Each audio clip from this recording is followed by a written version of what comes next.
কোনো রাজনৈতিক দলের নেতা সদস্য কাউকে আমি আঘাত করতে চাইছি না। আমি আমার চিন্তাটা শুধু ওনাদের সামনে তুলে ধরতে চাইছি যে আসুন আমরা দেশের মানুষের শিক্ষা, দেশের মানুষের স্বাস্থ্য, দেশের নারীদের অধিকার, এম্পাওয়ারমেন্ট, কর্মসংস্থান, পরিবেশ সব কিছু মিলিয়ে এই যে বিষয়গুলো যেটি একটি সাধারণ মানুষের জন্য প্রযোজ্য, আমরা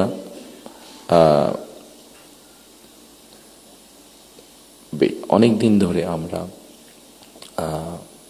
শব্দটা কি আমাদের রিফর্ম, শব্দটা মনে করতে পারি, সংস্কার, রিফর্ম, যে বিষয়গুলি নিয়ে আমরা আলোচনা করেছি, আপনারা যদি একটু খেয়াল করে দেখেন এই রিফর্মের মধ্যে আমার কাছে মনে হয়েছে যে 3টি পার্ট আছে। একটি হচ্ছে সাংবিধানিক পার্ট, একটি হচ্ছে আইনগত পার্ট, এবং আরেকটি হচ্ছে মানুষের প্রতিদিনের জীবনযাত্রা, নিরাপত্তা, তাদের সিকিউরিটি সব কিছু নিয়ে একটি পার্ট আছে। আমরা সাংবিধানিক বিষয় নিয়ে আলোচনা করেছি, আইনগত বিষয় নিয়ে আলোচনা করেছি। আমার মনে হয় মানুষের প্রতিদিনকার প্রত্যেকটি মানুষ, সকল সমাজের প্রত্যেকটি শ্রেণী পেশার মানুষ, তাদের প্রতিদিনকার যে চাওয়া পাওয়াগুলা, প্রয়োজনগুলো, সেটা নিয়ে বোধহয় আমরা আলাপ আলোচনা একটু কম করেছি। আমার কাছে মনে হয় সেই বিষয়গুলি নিয়ে বোধহয় আলোচনা করা উচিত।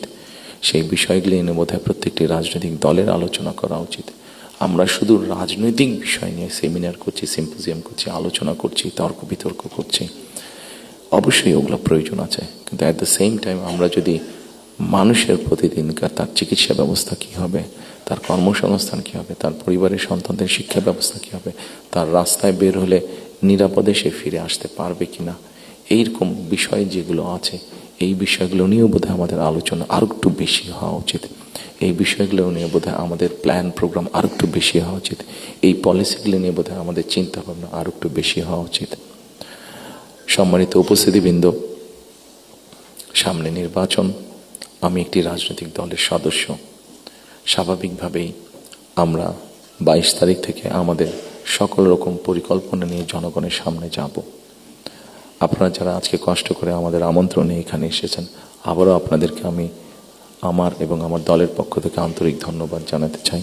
একই সাথে আমরা ইনশাল্লাহ দেশের মানুষের সমর্থন নিয়ে সরকার গঠনে সক্ষম হলে যাতে আপনাদের কাছ থেকে এমন ধরনের আলোচনা, সমালোচনা আমরা পাই যেটা আমাদেরকে সাহায্য করবে দেশকে সামনে এগিয়ে নিয়ে যেতে। শুধু সমালোচনা করার জন্য নয়, আপনাদের কাছ থেকে এমন সমালোচনা আমরা পাই যাতে আমরা দেশের মানুষের যে সমস্যাগুলো আছে, সেই সমস্যাগুলো যাতে আমরা সমাধান করতে সক্ষম হই।